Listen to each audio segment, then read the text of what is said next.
আমার সমস্যা হচ্ছে আমি জন্মগতভাবে মানে দৃষ্টি স্বল্পতা, আমি অনেকটা কম দেখি, মানে বইয়ের লেখা বা দূরের কোনো জিনিস আমি দেখতে পারি না, প্লাস লিখতে গেলেও সময় লাগে।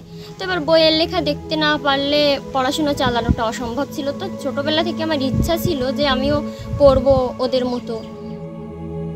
মায়ের মুখে বইয়ের পড়াশুনে মুখস্থ করে অন্যের সাহায্য নিয়ে লিখেছে পরীক্ষায়। অন্ধত্বকে জয় করে নিজের ইচ্ছা শক্তিকে কাজে লাগিয়ে এবারের এসএসসি পরীক্ষায় এ গ্রেডে উন্নীত হয়েছে সে। দৃষ্টি প্রতিবন্ধী হয়েও জীবনযুদ্ধে হার মানতে নারাজ সে। তাই সমাজের বোঝা নয়, নিজের স্বপ্ন পূরণে সে হতে চায় সরকারি চাকরিজীবী। বলছি বাগেরহাটের মোংলা উপজেলার শঙ্করী রায়ের মেয়ে ঐতি রায়ের কথা। দুচোখ দিয়ে পৃথিবীর আলো দেখা না হলেও সকল প্রতিবন্ধকতাকে জয় করে আলোকিত হওয়ার যুদ্ধে নেমেছে দৃষ্টি প্রতিবন্ধী এই কিশোরী। ছোটবেলা থেকে মানে অ ক থেকে আমার মা মানে আমাকে পড়ে বলে যে এরকম এরকম তুই শোনো, শুনে তারপর মুখস্থ করো। এই করে করে আমি এই এসএসসির পরীক্ষার হল অবধি গেছি। তো অনেক বাধা ছিল, আমার লেখার প্রবলেম ছিল, আমি লিখতে গেলে সময় লাগতো বা পারতাম না, চোখে ব্যথা করে, মাথা ব্যথা করে। তারপর আমাদের এই হলদিবুনিয়া হাই স্কুলের ক্লাস 8-এর বিজয় হালদার ও স্বইচ্ছায় রাজি হয় যে না আমি ওই দিদির সাথে যাব এবং ওকে হেল্প করব। ও অনেকটা হেল্প করে, মানে ও পুরোটাই আমার। ও না থাকলে হয়তো আমি পরীক্ষাটা দেওয়া একটু মুশকিল হয়ে যেত, লিখতে পারতাম না। আমি ওকে বলেছি যে বোন তুমি প্রশ্নটা পড়ো, তারপর আমি উত্তর বলছি, তারপর তুমি লেখো। স্থানীয়রা জানান, মায়ের মুখে শুনে অন্যের লেখনের মাধ্যমে ছোট্টবেলা থেকেই পড়াশোনা করছেন অন্ধত্বের কাছে হার না মানা ঐতি রায়। 2024 সালে এসএসসি পরীক্ষায় উপজেলার হলদিবুনিয়া মাধ্যমিক বিদ্যালয় থেকে অংশ নেয় সে।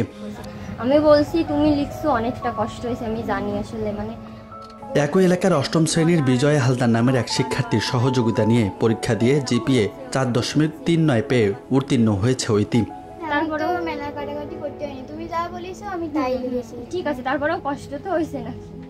তার এমন সাফল্যে খুশি স্থানীয় সকলে। সে ছোটবেলা থেকেই দৃষ্টি স্বল্পতাজনিত সমস্যায় ভোগে, কিন্তু আমরা তাকে উৎসাহ দিই এবং তাকে সেই 6ষ্ঠ শ্রেণী থেকে 10ম শ্রেণী অবধি পর্যন্ত তাকে সব রকম সহযোগিতা আমার বিদ্যালয়ে দিয়ে এসেছে। সমস্ত শিক্ষকরা তাকে সহযোগিতা করেছে এবং তার ঐকান্তিক প্রচেষ্টা ছিল।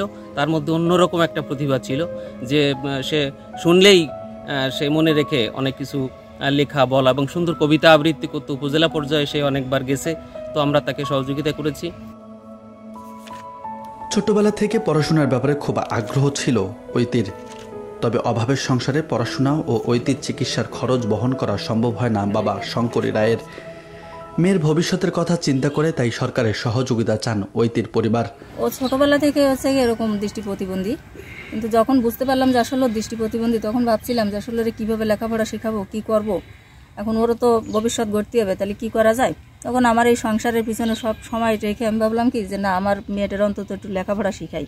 তখন থেকেই ওর পিছনে কিন্তু এই সময়টা আমি দেওয়া শুরু করি এবং আমি এই সংসারের সব কাজকর্ম সেরে কিন্তু ওকে আমি পড়াতে বসি এবং বলি কি বাবা আমি তো এইট অবধি পড়েছি, আমি তোমার ইংরেজি অঙ্কটা তো অত ভালো বুঝবো না, যতদূর পারি তোমার পিছনে আমি সময় দিচ্ছি, চেষ্টা করতেছি।